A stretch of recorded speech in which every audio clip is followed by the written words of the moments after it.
Welcome to the OnlineFixer channel.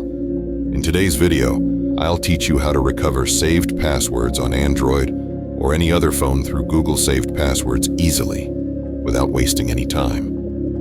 Whether you're looking for how to find and recover saved passwords in Google Chrome, or how to recover saved passwords in Google Chrome on mobile, in Telugu, Tamil, or Malayalam, this video is specially made for you.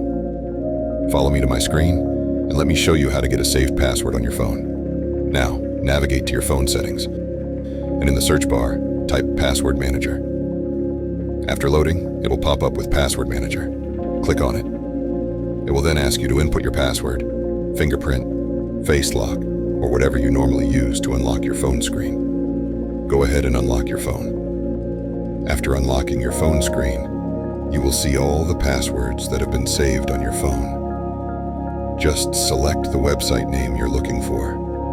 Click on Facebook if you're looking for your Facebook password, and you will see your Facebook username and password. Click on Copy to copy them. Thank you for staying tuned. Don't forget to drop your comment.